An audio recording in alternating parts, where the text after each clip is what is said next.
बिहार में तब एक ऐसा शासन चल रहा था जिस शासन से बिहार के लोग परेशान थे, उस शासन से मुक्ति चाहते थे और उस शासन के जो मुख्य संचालक थे उनके ऊपर उस वक्त तक जननायक कर्पूरी ठाकुर जी के विचारों को, समाजवादी विचारधारा से संबंधित विचारों को आगे ले चलने की जवाबदेही उनके ही ऊपर थी जिनके हाथ में बिहार की सत्ता उस वक्त थी। लेकिन जौहर साहब के नेतृत्व में और नीतीश कुमार जी के नेतृत्व में बिहार और देश की बड़ी जमात ने यह महसूस किया उस वक्त कि जिस व्यक्ति के हाथ में आज बिहार की सत्ता है, इस विचारधारा को आगे ले चलने की, इस विरासत को आगे ले चलने की जवाबदेही है, उस व्यक्ति के हाथों अब यह विचारधारा भी सुरक्षित नहीं रहने वाली है और बिहार के लोगों की जो अपेक्षा है वह भी सुरक्षित नहीं रहने वाली। जब उस समय की पार्टी से 14 सांसद अलग हुए थे और पहली बार नीतीश कुमार जी आकर स्टेटमेंट जब उन्होंने दिया था तो यही कहा था कि बिहार को आतंक और पाखंड राज से बाहर निकालना है। शब्द नीतीश जी का यही था और उसी पृष्ठभूमि में शिविर चल रहा था, यहाँ पहली बार जो शिविर हुआ और तब से उस विरासत को, उस विचारधारा को और बिहार की जनता, हमको याद है जब समता पार्टी का प्रथम शिविर यहाँ चल रहा था तब जननायक कर्पूरी ठाकुर जी के विचारों को कैसे आगे बढ़ाया जाए, जो समाजवादी विचारधारा चल रही थी उसको कैसे आगे और मजबूत किया जाए, उस समय के शिविर का भी यही महत्वपूर्ण विचार का विषय था। बिहार में तब एक ऐसा शासन चल रहा था जिस शासन से बिहार के लोग परेशान थे, उस शासन से मुक्ति चाहते थे और उस शासन के जो मुख्य संचालक थे उनके ऊपर उस वक्त तक जननायक कर्पूरी ठाकुर जी के विचारों को, समाजवादी विचारधारा से संबंधित विचारों को आगे ले चलने की जवाबदेही उनके ही ऊपर थी जिनके हाथ में बिहार की सत्ता उस वक्त थी। लेकिन जौहर साहब के नेतृत्व में और नीतीश कुमार जी के नेतृत्व में बिहार और देश की बड़ी जमात ने यह महसूस किया उस वक्त कि जिस व्यक्ति के हाथ में आज बिहार की सत्ता है, इस विचारधारा को आगे ले चलने की, इस विरासत को आगे ले चलने की जवाबदेही है, उस व्यक्ति के हाथों अब यह विचारधारा भी सुरक्षित नहीं रहने वाली है और बिहार के लोगों की जो अपेक्षा है वह भी सुरक्षित नहीं रहने वाली है।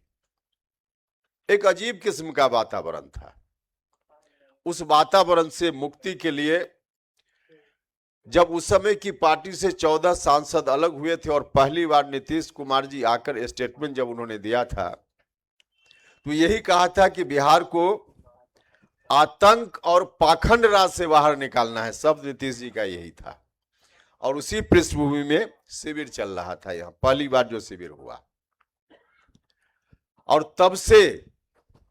उस विरासत को, उस विचारधारा को और बिहार की जनता और जहां जहां के लोगों की अपेक्षा, उस समय की पार्टी या बाद में हम लोग जिस पार्टी में यहां तक आए, उससे जिन लोगों की अपेक्षा, उन लोगों के विकास की बात, मतलब विरासत और विकास दोनों कैसे आगे बढ़े, यह तब की भी चिंता थी और आज की भी चिंता यही है। हाल के दिनों में काफी कुछ काम हुए हैं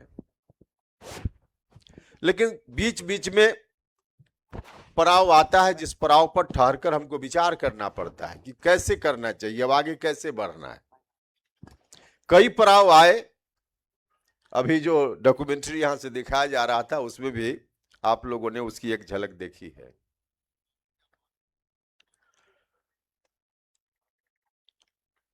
कोई भी संगठन हो, राजनीतिक संगठन हो, सामाजिक संगठन हो, उसके टूटने का फिर जुटने का इतिहास हमेशा से रहा है। भारतीय जनता पार्टी देश की सबसे बड़ी पार्टी है आज की तारीख में। भारतीय जनता पार्टी इस नाम से शुरुआती दौर में नहीं बनी थी, जनसंघ नाम से यह पार्टी हुआ करती थी उस समय। भारतीय जनता पार्टी की जो विचारधारा है उस विचारधारा को लेकर चलने वाले लोगों ने पहली बार राजनीतिक संगठन के रूप में जो दल बनाया था उसका नाम था जनसंघ। बाद में चलकर उस पार्टी का भी मर्जर हुआ, विलय हुआ, जब जनता पार्टी बनी देश में, इमरजेंसी के खिलाफ एक वातावरण बना और जनता पार्टी का गठन हुआ। कई पार्टियों को मिलाकर के उसमें भारतीय जनता पार्टी का भी मर्जर हुआ और फिर वहां से किसी तरह से बात वहां भी नहीं बन पाई, तो उस विचारधारा के मानने वाले लोगों ने बाद में चलकर भारतीय जनता पार्टी बनाने का काम किया।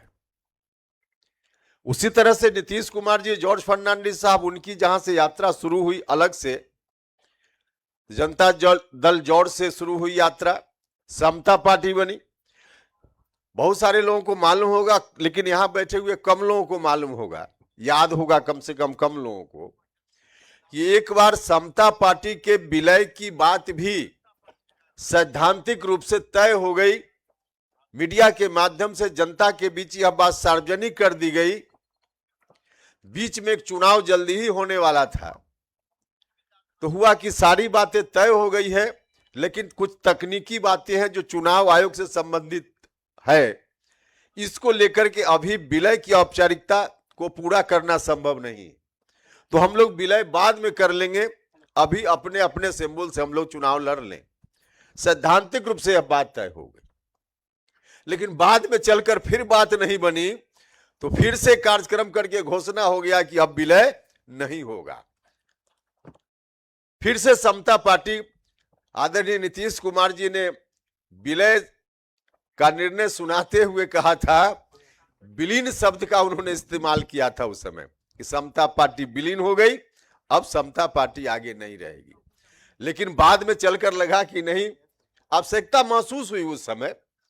और उस आवश्यकता को ध्यान में रखते हुए फिर से हुआ। तब हम समता पार्टी में हम लोग नीतीश कुमार जी के साथ हुआ करते थे। फिर से यह बात हुई, विमर्श हुआ और तय हुआ कि नहीं, विलय का जो निर्णय था उस निर्णय को हम लोग बदलते हैं और समता पार्टी फिर आगे काम करेगी।